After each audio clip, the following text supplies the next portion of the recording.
Hi, thanks for joining me today. If I look a little rosy, it's because I have been at the local nursery getting the rest of my vegetables I'm planting and planting them. So, it's a very warm day today. It's 94 here in the Verde Valley in Arizona. Um, Today's topic is oracle cards and angelic messages, and I'm really been looking forward to sharing this one with you. Also, first, I want to say hello to my listeners in Saratoga Springs, New York. Yes, I see you there. Thank you so much. I see those numbers growing regularly. So somebody told somebody, and I always appreciate referrals, both for clients and for my podcast. So thank you so much for spreading the word about the show. Let's jump into this. When I was new as a reader back in the 90s, I did use cards. And even then, I didn't realize that I didn't do card readings the way people who do strictly card readings do it, which is you pull a card, you read what's on the card, and then you look it up in the little book that comes with it. Let me show you. Well, I will show you. I don't want to show you quite yet. A little book comes with a set that tells you what each card means. Well, to me, very quickly I realized that that doesn't feel like a psychic reading to me, that just anybody can pull a card and read what it means in the little book. So I steered away from that from the beginning and really tuned into what I get. I want to share with you kind of the difference here. Like, we're talking about oracle cards.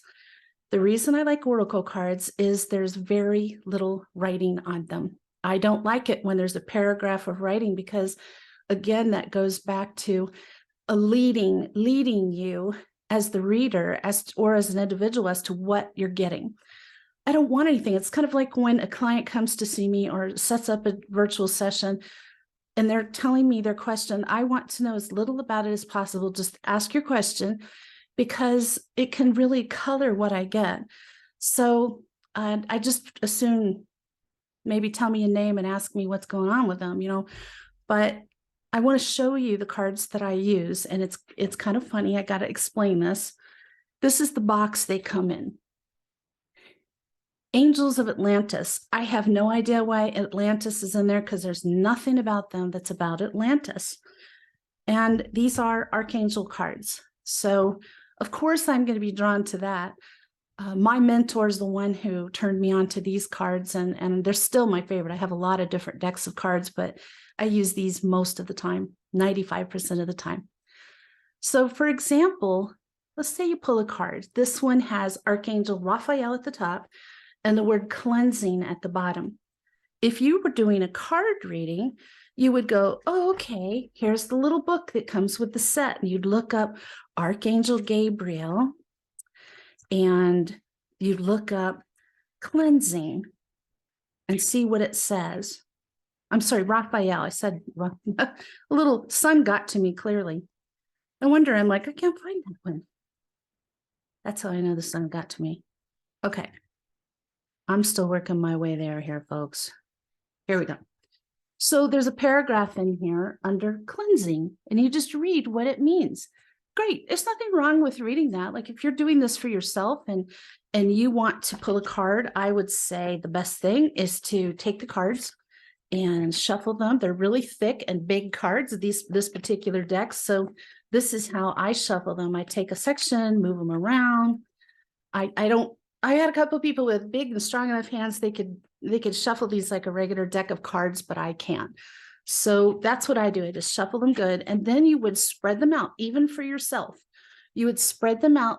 Oh, it's hard to show you in this, like this, except face down. So you're going to see them like that. And then I let my clients touch my cards. I don't have a thing about that. So I have them run their fingers. And if we're doing a virtual session, I tune into them and I run my finger over it. Sometimes I say, tell me when to stop. Stop. And I pull that card, or I just pull one if I feel intuitively, if they don't really want me to pull one themselves. So this one is Raziel, Archangel Raziel, intuition. So I'm going to look at that card and I'm going to put it down. I just glance at the name of the Archangel. I glance at the word at the bottom. And as I'm doing that glancing, I'm tuning into that, seeing, do I get a psychic hit for this client or for myself, if I was pulling it for myself, about the name of the Archangel? And if I do, I'm going to tell them about that archangel and what they specifically oversee, what they're good to seek help for, why that archangel might be with them at this time. More often, not always, but more often, if I'm going to get a psychic hit about a card, it's probably going to be the word at the bottom. So in this case, it was intuition. So what I do, and this is just my method, nobody has to do my method, but I can only share with you what I do. So I look at that word, let's say I get a psychic hit. Intuition's important for this client or for myself. So I'm going to approach this as if you came to me as a client. And I see that word and get a hit, and I'm going to tune into that. And the first thing I'm going to ask myself psychically is, does this client have strong intuition? And I'll get a yes, a no, or sort of. Does this client need to work on their intuition? Yes, no. Another thing that usually occurs to me with that particular word, if I get a hit, is I'll say, are they receiving important intuitive information right now that they need to be aware of? Very often that's what it is. So I'm getting a yes or no. So it lets me know the direction to start looking in, because when you're getting information intuitively, you can be hit with so many things all at once. It's really hard to sort it all out. And I'm a very logical, organized person, practical. And so I try to organize it out. So for me, it works well to do this, because then let's say I get a psychic hit, yes, that this client needs to work on their intuitive skills. So I'm going to start tuning into that and see what I'm getting. And sometimes I'll get, wow, this person has potential to really have great intuition. They've worked on it a little bit, but they need to really dedicate themselves. At this time, it's important to get full psychic hits for themselves, from themselves, that they really tune in and start building that intentionally. And I'll tell my client that. Or if I got a message that this person is receiving intuitive messages that are important, I will start talking to the client about this and say, listen, is there anything that you've been receiving a message about recently, more than once, usually at least 3 times in a short period of time, that maybe you don't understand, or you don't like, or you don't want to act on?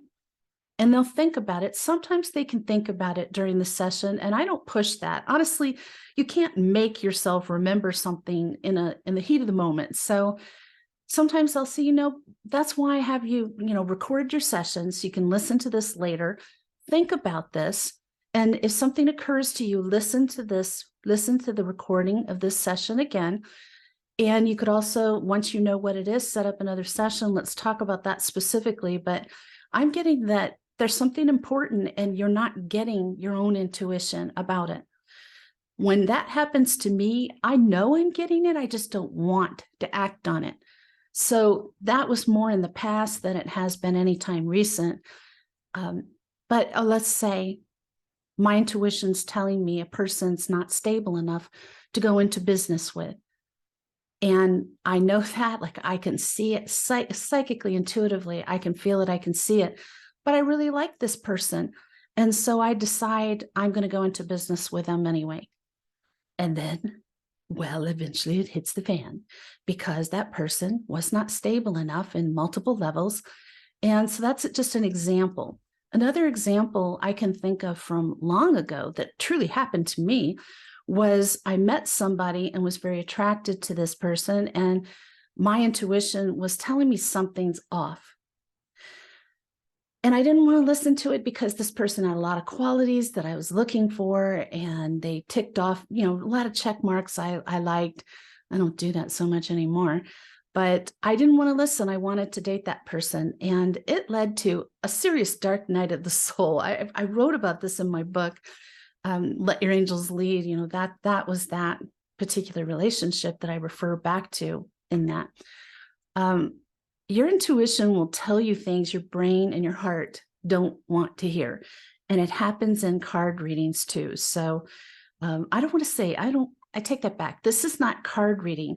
This is you doing an intuitive or psychic reading, using cards as a tool to tune into the person you're reading for, or the question they're asking about. I do a lot of corporation and business readings. And so I'll be tuning into the name of the business or the company that wants to acquire them or merge with them, or the person they're thinking of hiring is a CFO, and a person they suspect might be doing something illegal, or the expected revenue for that company in the immediate years to come, challenges they're going to be having, for example. So I'm tuning into that specific, one of those specific things, not all of that at once, but one of those specific things, and seeing what comes up. So you can do this with any cards you choose. The reason I say, that it's about angelic messages is, if you want to get specifically angelic messages, then I suggest you get a set of oracle cards that are angelic in theme. And I have other ones, but if you can use oracle cards, you'll actually be using more of your own intuition instead of the cards. If you decide, maybe you already have a deck or two or more, some people tend to collect those, right? I know I have, of cards that have angels, but they have a lot of writing on them, then you could have a piece of paper ready to just put over the paragraph at the bottom. So all you see is maybe the word at the top and the picture on it. See if that helps you let go, because it's kind of like if somebody's, this is what one thing I do not like and stop in a reading is when someone says, 3 other psychics told me XYZ. And I say, hey, I don't want to hear any of that, because it doesn't matter. Even if I told you that 3 times, all that matters is what we get today. There's nothing carved in stone. Things can turn on a dime. There are many pivotal points for all of us in many different areas of life where things can change. So let's just go fresh. Ask me the question. I never want to know what I've said before or another psychic said before. So don't look back at your old notes. And I do encourage you to make notes about what you got for yourself in a reading. It's good practice. And then you can see how true that was as life unfolds. So if you wait to look back at your notebook, at your journal of your readings, you won't be influenced by what you got before, which could really throw you off course, because life has changed around you. It's not just about you. It's about every other person involved, everyone they're involved with, and everything they do and you do or don't do. So you can see how things can be headed down one path and go, boom. That's not some pathetic excuse for why things don't come true. It's a reason why I never tell somebody something is 100% sure. I will sometimes tell them the energy around this is extremely high. I say it's extremely likely or very likely that this will occur or won't occur. I never guarantee something that is foolish, because again, it's not written in stone. But I have enough things that are right that people keep coming back to me and referring other people to me. So I know for myself, my own intuitive hits are correct. So let's get back to talking about angelic messages though. So let's talk about how you can use a deck of cards like this to talk to your angels. I like it. If you already have a tie to angels and archangels, this will be even easier for you. You don't have to be an angel person like me, like born seeing, hearing angels. You don't have to have that, just that you feel a connection to them. That can be personally, religiously, whatever it may be. So let's say you do that and you do the same thing. You're gonna fan out the cards like that. And I would say, depending on what's going on in your life, I would start by asking my angels, if you have a specific question, what do you think about this person? And then stop when you feel like that's a good card for you. And this one has Archangel Michael, I am presence, which is about your connection to your higher power, God, higher power. So then you're going to tune into, okay, Archangel Michael is the defender, the warrior. And then we're talking about your connection to God or your higher power. What do you get about that? Just sit for a moment. Try not to stress about it. Don't try to force anything. Just the best thing is to get very relaxed. Breathe calmly and slowly. Make sure your body is comfortable and relaxed. And just allow those messages to come to you, because again, your angels are going to communicate with you telepathically. So you're going to hear those messages in your head. And it's very easy if you're trying to push yourself to receive something specific, you could miss their message entirely. So what you want to do is just relax and let it flow, see what comes up, and have a pen and some paper, or if you want to type on your laptop, I don't care how you do it, just take some notes, the day, the time, and what you received, what your question was, what the card you pulled, what has on it, and what you received. And then put that away. Let's see how it goes. I think it's a really good test when you're new at this to fan the cards out and ask your angels something like, angels, what is an important message for me today? Because you want to start seeing the results of your studies, your practice as quickly as you can. So what do you want me to know today, angels? And in this case, you're talking to your own team, your own angelic team of angels and guides. So let's say you fan out those cards, here they are, and you're running your fingers over them and you just feel like, yeah, that's the one. Pull it. It's Archangel Uriel, who is about transmuting negative energy into positive energy. And the word at the bottom is trust. So today is important for you to start, if there's anything you're feeling negative about or negative emotions, anger, jealousy, envy, any of those things that just really lower your frequency, it's a good time to shift that into a positive. Try to transmute that. And sometimes it's really just about transmuting the emotion that you have about what happened. We can't fix everything and we can't change other people, but we can transmute our own reaction to things that happen in life. And as far as the word trust at the bottom, I would say, again, it's the thing to ask yourself, angels, do I need to open myself up to trusting more today? And see if you get a yes or a no. Or you could say, am I trusting too much? Do you feel like I need to shut my trust down a bit today? Ask that. Those are good beginning things to start with, because all you need to know is your yes or no from your angels. So how do you do that? You sit quietly, you ask your angels to come in and surround you, all your angels and guides. And you just make sure your feet are flat on the floor, your arms and legs are uncrossed, you're comfortable, breathing easily. And you ask your angels, let me feel what a yes is from you. For me, my yes from my angelic team is chills. I get chills that sweep up my legs. And sometimes if they really want to get my attention or they're really emphasizing something, I'll even have chills on my head. And as you can see, I don't have short hair. If I did, my hair would go on end, but it doesn't. So I'll just get really hard chills that are almost painful if the angels are real, if it's a real adamant yes. If it's a no, I feel nothing. If it's maybe, I'll feel like these tentative waves of chills, but nothing like a yes. It's sort of like it comes and goes lightly.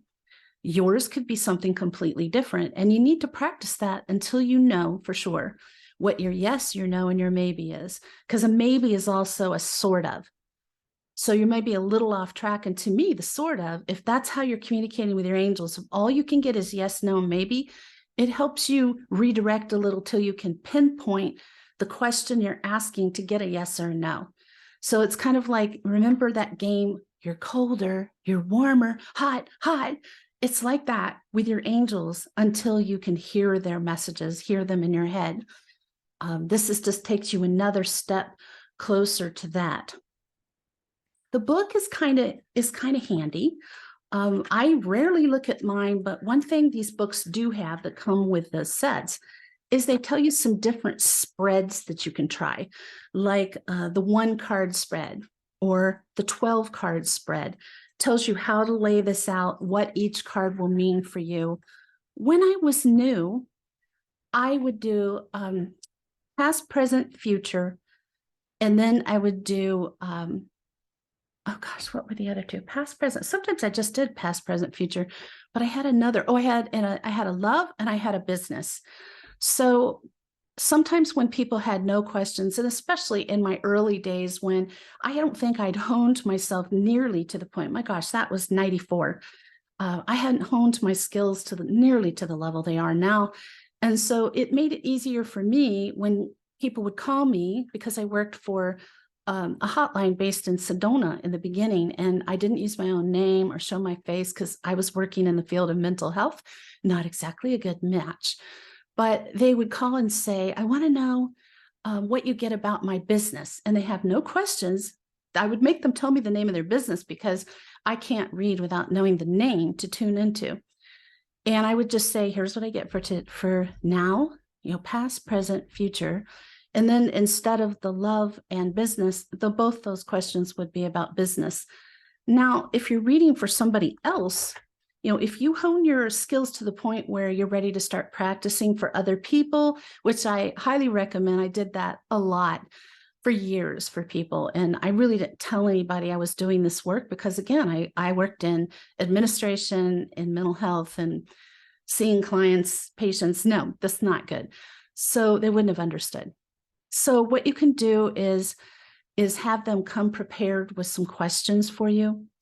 And it's a good idea to stay away from health unless you're a medical intuitive, trained for that at some level.